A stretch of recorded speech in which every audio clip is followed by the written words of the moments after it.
아빠는 마치 황제 펭귄 같았다. 내가 머릿속이 혼란스러워 뱅글뱅글 매물 돌거나 제자리에서 방방 뛸 때, 혹은 열이 나서 밤새도록 아플 때면 내 곁에서 한시도 떨어지지 않기 때문이다. 할머니가 아빠에게 뭐라도 좀 먹으면서 있지 그런 후 그러다 애비 너까지 탈랄라 하고 잔소리를 해도 아빠는 말없이 내 곁을 지켰다. 아, 그러고 보니 아빠는 생선을 좋아했다. 그 중에서 특히 고등어와 갈치를 좋아했는데 가시 바르는 게 힘들어서 생선을 먹지 않는 나에게 늘 살점을 발라 숟가락 위에 올려주곤 했다. 혹시 아빠는 나 때문에 생선을 먹는 걸까? 어쩌면 아빠의 윗속에는 내게 주기 위한 물고기가 보관되어 있는지도 모른다. 나는 희미하게 미간을 찌푸렸다. 나는 아무리 배가 고파도 아빠가 토한 물고기는 먹고 싶지 않아요. 내 말에 뜬금없다는 표정을 짓던 아빠가 뒤늦게 텔레비전 화면을 보며 아 하고 고개를 끄덕였다. 아빠의 웃음소리가 귀를 간지렸다.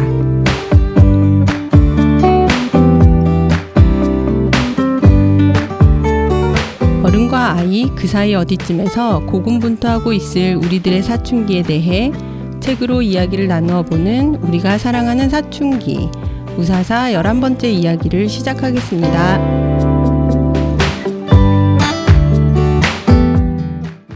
네, 안녕하세요. 안녕하세요. 네, 저는 박 사장님과 차차님과 쿠키님과 함께하고 있는 냠냠쌤입니다. 다들 무탈이 잘 지내셨죠? 네.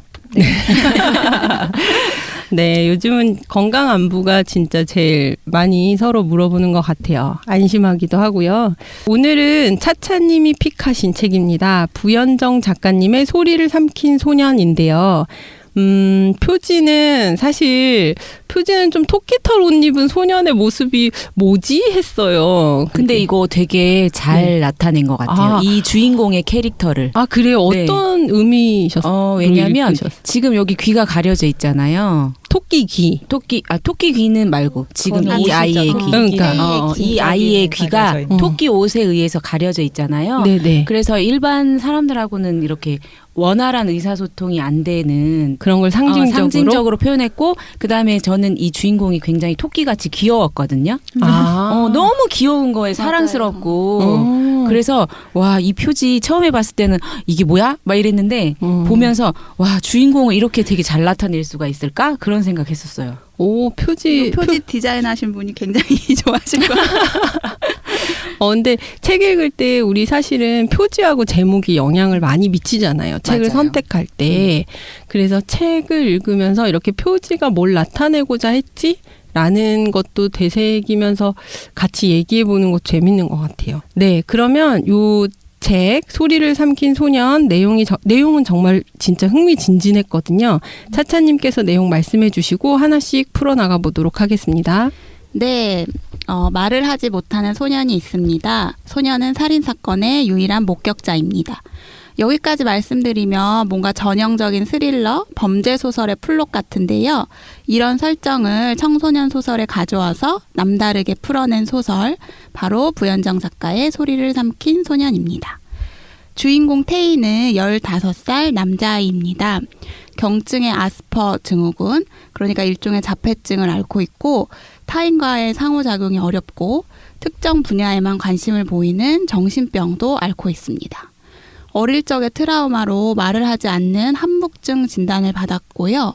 또 태희는 성인 여성을 극도로 꺼리고 사람이 많은 곳에서는 발작을 일으키기도 합니다. 태희는 수학은 잘하지만 국어는 반에서 꼴찌입니다. 다른 사람의 의도를 잘 이해하지 못하고 말을 말 그대로 받아들이는 태희에게 작가의 의도나 주인공의 심리를 아는 것은 너무 어렵기 때문입니다. 이렇게 남들과는 다른 태희이지만 자신을 무한히 사랑해주는 아빠와 할머니라는 울타리 안에서 성장기를 보내고 있습니다. 그러던 어느 날 태희는 자신의 보물 1호 만원경을 들고 별을 보러 공원에 몰래 갔다가 살인사건을 목격하게 됩니다. 도망치려는 순간 살인범에게 들키게 되고 태희는 망원경으로 살인범의 얼굴을 명중시키고 도망쳐 나옵니다. 살인범이 자신을 찾아 죽일지도 모른다는 생각에 태희는 살인범을 먼저 검거하기로 합니다. 태희가 가지고 있는 단서는 담배 냄새, 달콤한 향수 냄새, 알 수 없는 독한 냄새가 전부이지요. 태희는 매일 공원에 나와 있는 은퇴한 형사 할아버지에게 범인 잡는 노하우를 배우고 또 반장의 도움을 얻어 우여곡절 끝에 범인을 찾는 데 성공합니다. 태희는 범인을 미행해서 거주지를 확인하기로 합니다. 편의점 문이 열리며 범인이 모습을 드러냅니다. 도시락과 병맥주를 산 것이 틀림없었죠. 범인은 오래된 연립주택으로 들어갑니다. 태희는 계단 밑에 쭈그리고 앉아 귀를 기울입니다. 바로 위에서 발자국 소리가 들렸습니다. 조심스럽게 계단을 뒤따라 올라갑니다. 범인은 곧장 2층 복도로 향합니다. 그러다 금세 범인의 발소리가 사라져버렸습니다. 범인을 놓칠까봐 조급합니다. 한달음에 계단을 올라 복도 쪽으로 얼굴을 내미는 순간 그곳에는 아무도 없습니다. 어디지? 어디로 들어갔지? 태희는 범인의 발소리가 얼마나 오래 이어졌는지 기억해내려 애씁니다. 제일 가까이 있는 201호? 제일 먼 205호? 그런데 복도를 가로지르는 범인의 목소리가 들렸던가? 퍽! 무언가 딱딱한 것이 태희의 뒤통수를 내리칩니다. 찾아갈 수고를 덜게 해줘서 고마워, 이태희. 유일한 살인사건의 목격자에서 두 번째 희생양이 될 위기에 처한 태희. 과연 태희는 살인범의 마수에서 벗어나 아빠와 할머니에게 돌아갈 수 있을까요? 또 태희는 삼켰던 소리를 내뱉고 다시 말을 할 수 있을까요? 또 태희를 괴롭히는 트라우마의 정체는? 궁금하시다면 방송 끝까지 함께 해주세요. 와, 밀당이 장난 아닌 줄거리 소개. 뭔가 우리 노련해진 기분이에요. 아, 너무 이게 단문으로 탁탁탁 막 상황을 제시하니까 약간 듣고 있는데 너무 긴장되는 거예요. 물론 책 자체가 약간 스릴러의 느낌이 있잖아요. 근데 그거를 줄거리 요약에 너무 잘 반영해 주셔가지고 들으시는 분들은 뭐야 알려줘야지. 줄거리 기대하고 들으셨는데 책 읽어야 되는 상황 뭐 이런. 네, 너무 재밌네요. 줄거리를 뭐 알려주는 것도 아니고 그렇다고 안 알려주는 것도 아닌 줄거리 소개를 해주셨어요. 마지막에 막 긴장되는 순간 클로즈업 해가지고 끝내셨는데 그래서 결과를 미리 스포하면 안 될 것 같은 분위기로 우리 얘기 시작해야 될 것 같은데요.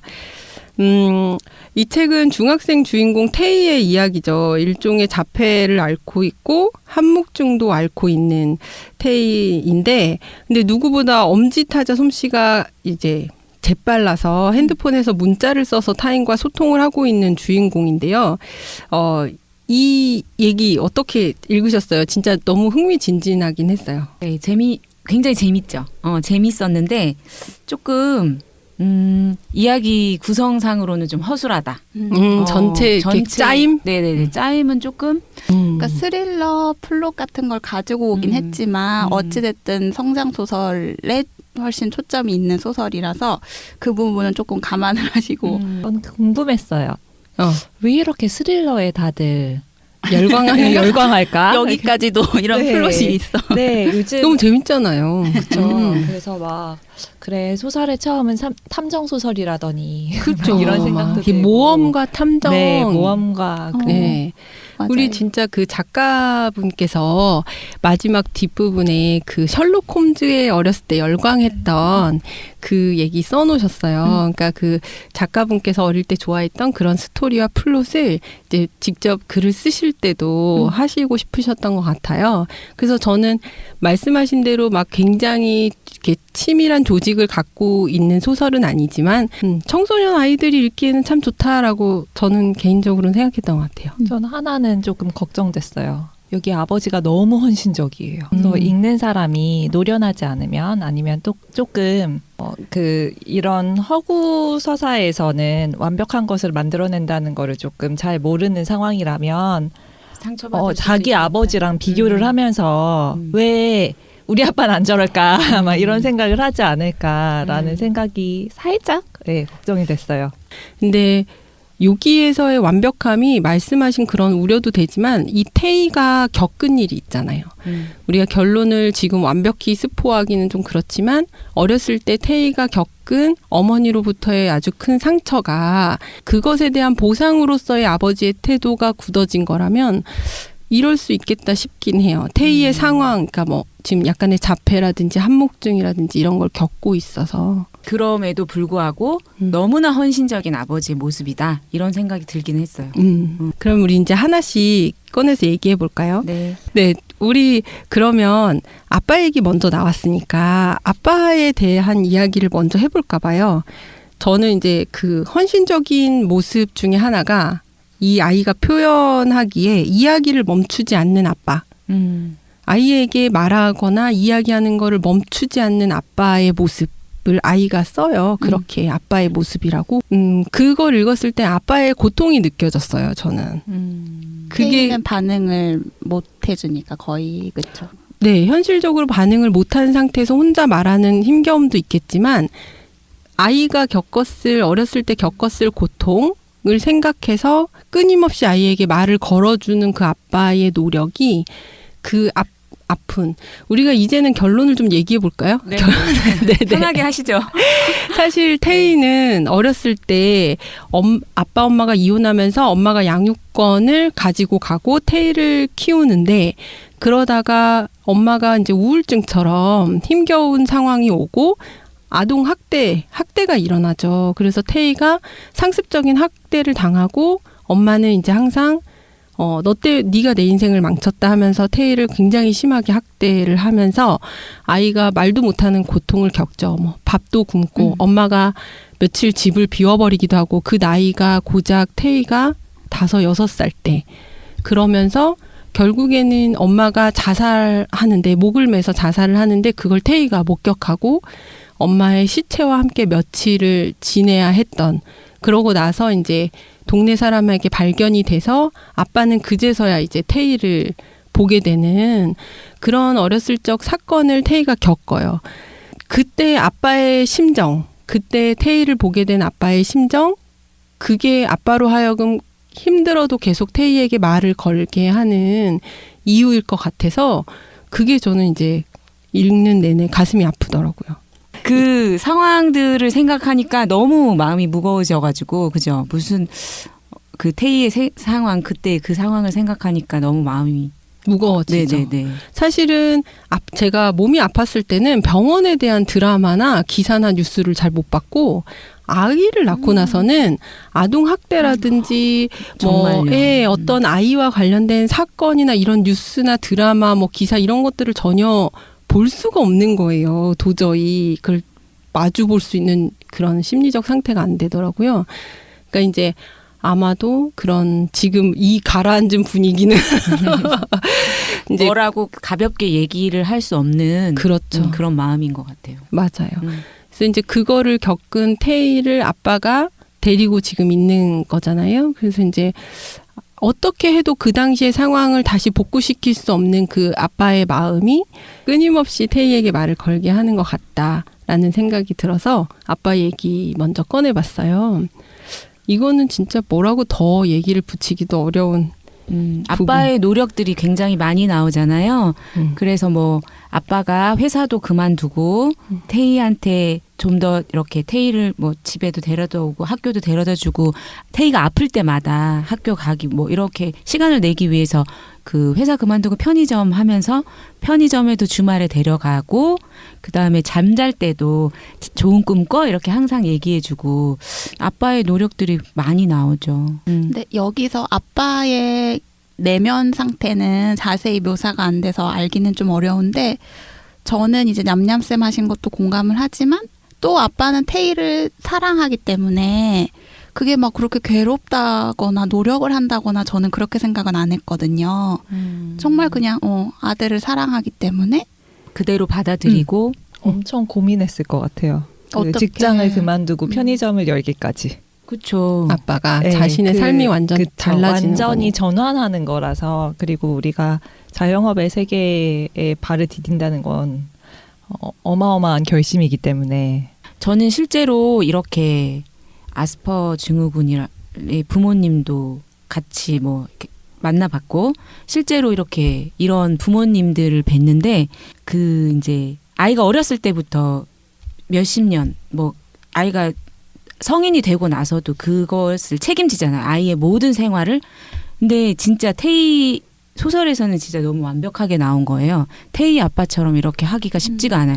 아무리 그 존재 자체를 받아들이고 사랑한다고 해도 생활이라는 것이기 때문에 너무 힘들고 직접 겪는 거는 진짜 말로 하기 힘들 것 같아요. 그쵸. 왜냐면 이제 건강한 아이를 키워도 우리가 어느 순간 내 몸이 너무 힘들어질 때는 아이한테 나도 모르게 짜증도 내고 이제 화도 내게 되고 조금 비합리적인 요구도 하게 되고 이제 그런데 이제 아프고 힘든 아이를 엄마 아빠도 같이 견뎌내야 되는 상황이기 때문에 누구보다 힘들어서 또 하나는 그걸 견뎌내는 것도 힘들지만 이 아이를 세상에 내보내는 것도 너무 힘들 것 같아요. 그러니까 일반 학교에 보낸다든지 그 아이가 친구들 사이에서 겪어야 되는 그런 아픔을 보고 견디는 거라든지 뭐 심지어는 그냥 학교에 혼자 오가는 것조차도 불안해서 이제 잘 못하고 훈련시키고 연습시키고 끊임없이 하시잖아요. 이 책에서도 그러니까 이제 그런 것들 쉽지 않은 것 같아요. 그래서 어느 정도의 개입을 할 것이냐 그것도 되게 중요한 문제인데 여기 태희 아빠가 태희한테 반장이 찾아왔을 때 되게 좋아하면서 돈은 얼마 줄까 뭐 잘 놀다 근데 딱 그렇게 하는 게 되게 좋은 모습이었던 것 같아요. 얘를 위해서 내가 개입할 수 있지만 적당히 개입하지 않고 얘가 혼자 뭔가 할 수 있게 해주는 거 그런 면도 되게 중요하죠. 네, 기다려주는 거.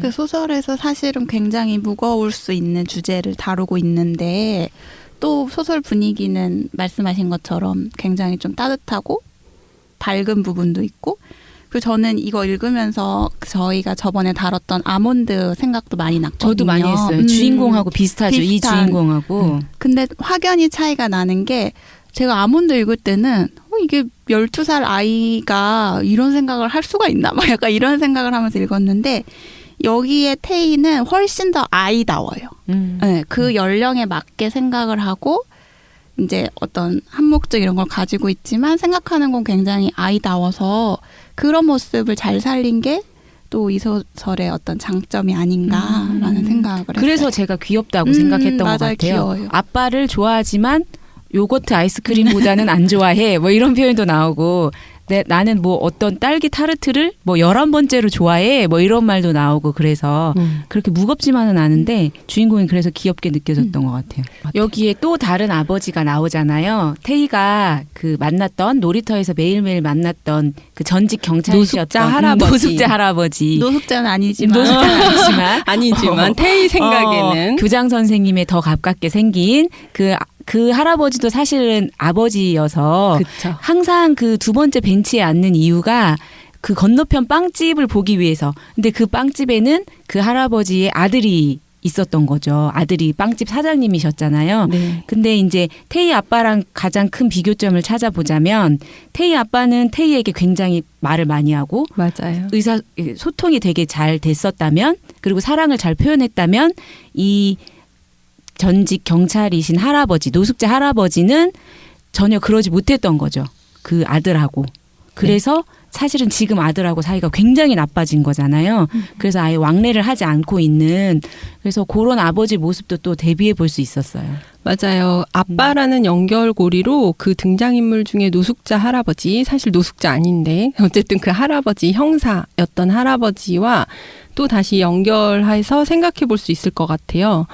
네, 여기서 이 할아버지는 사실은 형사였기 때문에 가정에 충실하기 어려운 직업적 특성도 가지고 있었고 또 이제 세대가 그렇듯이 이 할아버지 세대 때는 그렇게 다정한 아빠가 많이 요구되지 않았을 것 같고 그래서 이제 지금 그 아들과 멀어져 버린 지금을 많이 후회하고 계시죠. 그래서 멀리서 계속 아들이 하고 있는 빵집을 바라보고 계시는 건데 이 아버지가 가지고 있는 자식에 대한 그 따뜻한 마음이 결국에는 태희에게로 가고 태희에게로 간 그 마음이 돌아서 다시 그 빵집의 아들에게 가잖아요.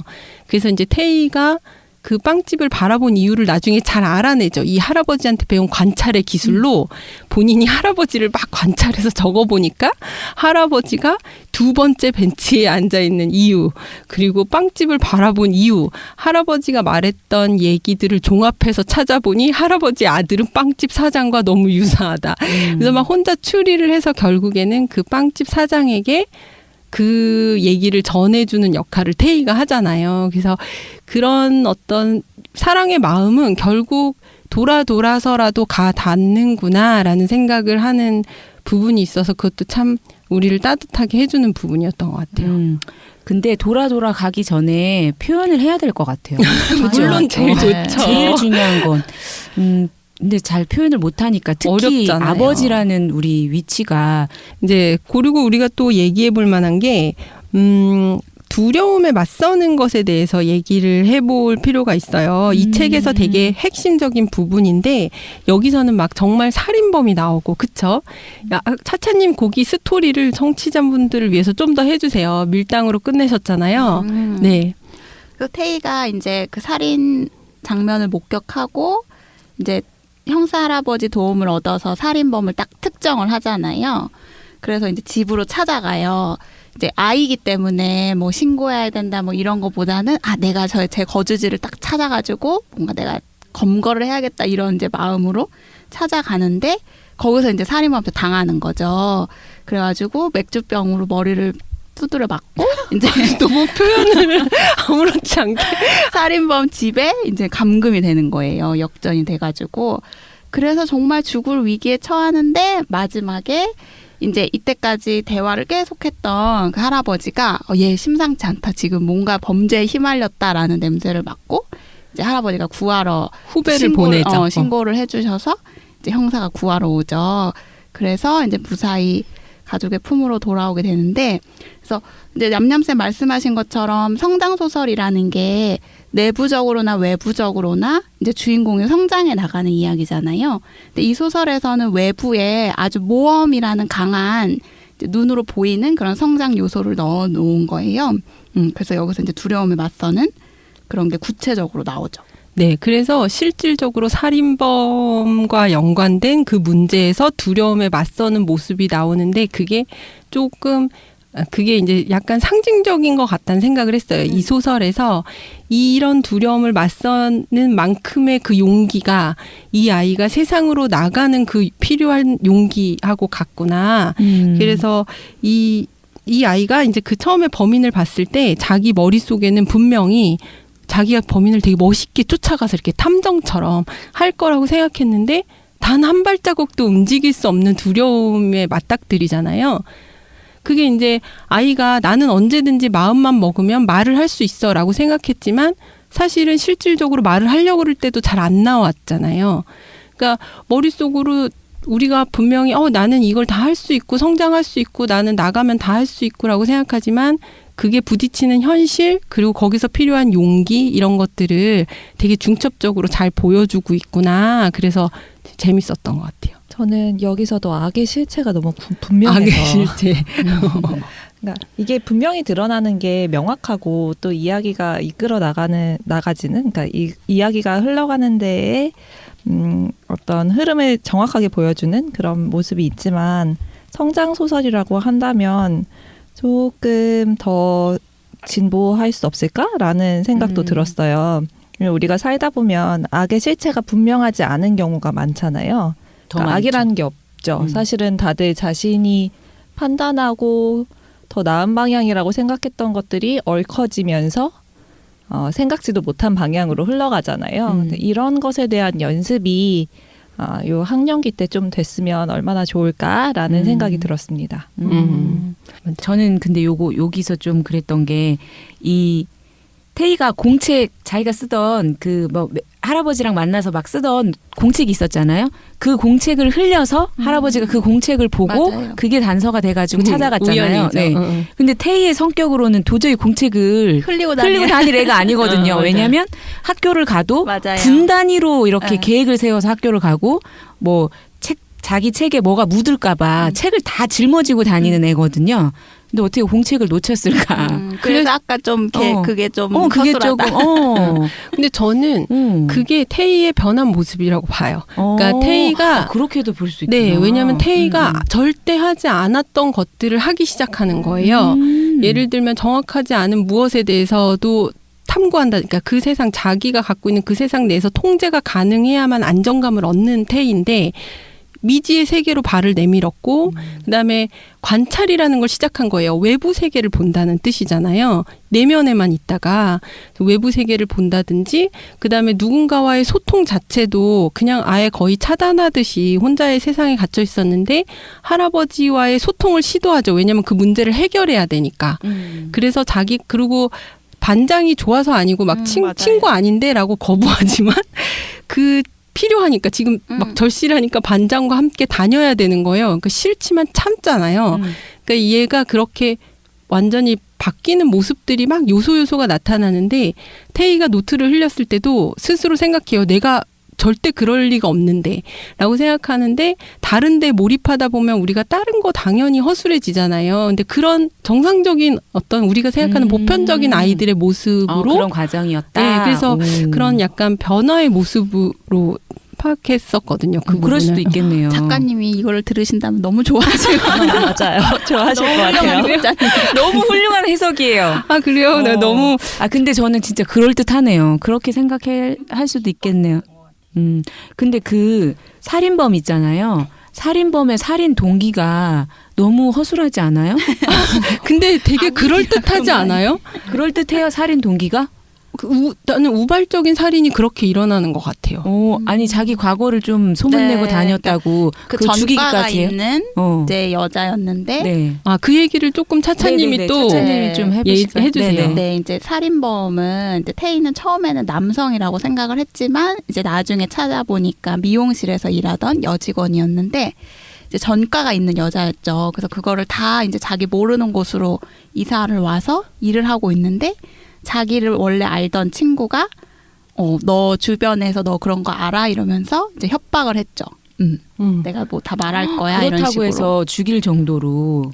근데 정말 계획적인 건 아니고 우발적인 거여서 근데 저는 어떻게 생각했냐면 뭐 이렇게 지속적으로 협박받은 것 같지도 않은데 이 정도로 이 정도로 당연히. 사람을 죽이다니 물론 아무리 그러면 안 되죠. 우발적이라고 해도 살인 동기가 너무 미약하다.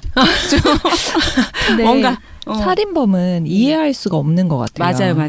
모든 그렇죠. 살인을 정말 비 건너는 오는 날이라서 거죠. 막 이런 식이잖아요. 맞아요. 빨간 맞아. 드레스를 입고 있어서 막 이런 무섭네요, 식이라서 갑자기 그쵸. 네. 맞는 말씀인 것 같아요. 네. 어떤 경우도 이해할 수는 없는 것 같아요. 어떤 경우도 살인의 동기로 인정받을 수는 없으니까. 맞아요. 일상적이지 않아요. 맞아요. 네. 근데 그게 저는 그 부분이 항상 아쉬운데 이렇게 스릴러물이나 아니면 굉장히 극렬한 사건을 안고 있는 성장 소설이 그 부분에서 아쉬운데요.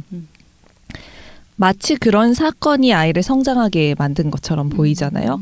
그럼 그런 사건이 빠지면 없어지면 어떻게 될까? 그럼 성장이 이루어지지 않는 걸까? 라는 생각이 아주 조금 들어요. 그래서 그 사건이 없었다면 없었다면 어땠을까? 그러니까 그런 생각이 사건이 들어서 없으면 네. 소설이 없죠. 저는 이제 그걸 아주 현실로 가지고 오지 않아도 괜찮지 않을까. 이렇게 극렬해야 하는가? 그 사건. 사건이 너무 극단적이라는 네, 너무 점에서 극단적이다. 조금 소소할 수도 있고 사실 성장이 이루어지는 사건은 약간 더 평범할 수도 있고 평범하지만 나한테는 큰 사건일 수도 있고 맞아요. 이런 것들이 있는데 지금까지의 성장 소설이 너무 큰 사건에 이렇게 매여 있지 않을까? 그 작은 사건들로 소설이 나오면 재미가 없을 것 같아요. 너무 잔잔해가지고 그쵸. 그리고 또 이런 흡입력이 좀 떨어지겠죠? 이런 소설도 있고 저런 소설도 있으니까 이제 어떤 다양한 스펙트럼을 가지고 보여주는 게 저는 좋은 것 같아요. 그래서 이제 선택해서 읽고 여러 가지 그래서 이제 말씀하신 대로 그런 플롯만 경험하지 않고 이제 다른 소설들을 같이 읽다 보면 좋지 않을까. 네. 또 얘기하고 싶은 거 있으세요? 저는 그거 얘기하고 싶은데요. 이 아이가 이제 자폐증을 앓고 있고 상호작용이 어렵다 보니까 그 국어가 지금 꼴찌잖아요. 국어 점수가. 그래서 이 아이 태희한테는 언어가 너무 모순 덩어리인 거예요. 사람들이 일상적으로 쓰는데 저는 그거 표현된 부분이 너무 귀엽기도 하고 재밌었는데 특히 이런 게 나와요. 사람들이 뭐 중요한 거 있을 때 별표를 치라고 하잖아요. 선생님이 여기 별표 쳐 이렇게 하는데 태희는 그게 납득이 안 가는 거예요. 왜 별표를 칠까? 별보다는 태양이 훨씬 밝은데 하면서 태희는 태양을 그리거든요. 저는 그게 너무 귀여우면서 이 태희의 그 지금 의사소통을 어려움을 겪는 그 모습을 잘 표현한 것 같아서 그 부분이 좋았고요. 비유도 많이 쓰잖아요. 비유도 이해를 못 해가지고. 근데 그쵸? 비유법을 완벽히 이해하고 있지 않나요? 계속해서 이거는 간이 떨어질 뻔했다. 진짜 여기서 간이 떨어지는 건 아니다. 이건 비유법이다. 계속 이렇게 하는데 굉장히 열심히 공부한 학생인 거예요. 근데 국어가 항상 이제 주변 분들도 얘기하시는데 어렵다고 많이들 하세요. 이게 국어 교육적 약간 그런 관점에서 보면은 태희가 국어 점수가 꼴등이었는데 점점 국어 점수가 향상되는 그런 스토리인 거예요. 맞아요. 나중에 갈수록. 그리고 마지막에 뭐 36페이지인가 그 정도의 글도 써내잖아요. 어쨌든 자기가 겪은 일을 진짜 소설가 뭐 소설이라고 이 아이가 겪은 자기의 자전적 소설인 거죠. 소설까지 아빠가 써내는 거. 아빠가 계속 이건 빼면 안 되겠니? 이건 빼면 안 되겠니? 라고 꼭 들어가야 되는 꼭 거. 들어가야 되는 거니? 라고 물어보시죠. 야, 근데 글쓰기 네. 실력까지 갖추게 되는 거죠. 우리 그 마지막으로 요런 거 얘기하고 싶어요. 저는 태희가 사실은 실질적으로 문제의 원인, 문제라고 하긴 어렵지만 태희가 겪는 어려움의 원인은 과거에 있잖아요. 근데 그걸 해결해야 되는 거는 어쨌든 현재인 것 같아요. 그래서 이 책을 읽으면서 무언가 때문에 힘겨움을 겪으시는 분들이 이제 처음 시작하는 작업은 자기의 인생을 되돌아보거나 이제 과거의 어떤 그런 것들이 유발된 원인들을 찾아내는 일을 많이 하고 저도 뭐 그렇고 누구나 그렇고 찾고 싶어 하죠. 그래서 그걸 하나씩 꺼내 놓으면서 내 마음을 들여다보는 거 물론 굉장히 중요한데 더 중요한 거는 그거를 이제 알았어요. 근데 그 과거는 어떻게든 바꿀 수 없는 거잖아요. 그렇다면 지금 현재의 나를 나아지게 하는 거는 현재의 나와 나의 곁에 있는 사람들과 함께하는 무엇이 나를 나아지게 하는 거예요. 그래서 우리가 뭔가 문제에 부딪혔을 때 과거의 원인을 찾기 위해 너무 많이 애쓰지 않았으면 하는 마음이 들 때가 많거든요. 그래서 여기서도 이 아이가 너무 정말 우리가 한없이 괴로운 독자들도 괴롭게 만드는 아픔을 겪었지만 결국에는 현재에 충분히 그거를 이겨낼 수 있고 견뎌내고 앞으로 나아갈 수 있는 새로운 것들을 충분히 채울 수 있다라는 이렇게 위로나 희망을 주는 책이기도 해요. 그래서 그런 부분도 같이 이렇게 얘기해보면 좋을 것 같다라는 생각을 했어요. 맞아요. 철학 논의에서도 일의 과거와 현재와 미래를 인과로 묶는 것은 인간이 마음 편하고자 맞아요. 하는 흐름이라고 얘기를 하거든요. 사실 과거, 현재, 미래가 다 관련이 되어 있다고 보는 증거는 없는 거예요. 그러니까 이걸 다 엮어내는 거죠. 우리가 스토리를 만들어서. 네, 그렇게 생각을 했을 때 과거는 과거고 지금은 지금이고 이렇게 분리하는 게 네. 도움이 될 것 같아요. 네, 우리도 마찬가지인 것 같아요. 어른들도. 네, 저는 요즘 이걸 읽으면서 나도 과거를 잊으시려고. 네, 성찰을 이렇게 하면서 읽고 있습니다. 청소년도서 읽으면서 진짜 너무 성찰 많이 하는 것 같아요. 우리 모두 다 성장기라서요. 성장기. 네, 아직 끝나지 않았어요. 우리 마지막으로 우리 지난번 몇 회 전부터 약간 이렇게 간직하고 싶은 문구들 마지막에 이야기하고 끝냈는데 접어두고 싶은 페이지로 제가 그냥 이렇게 순서를 정할게요. 네. 그래서 접어두고 싶은 페이지 하나씩 얘기해 주시고 박 사장님부터. 오늘은 내 20살 생일이 아니다. 15살 생일이다. 그리고 지금 이 순간 내 보물 1호가 바뀌었다.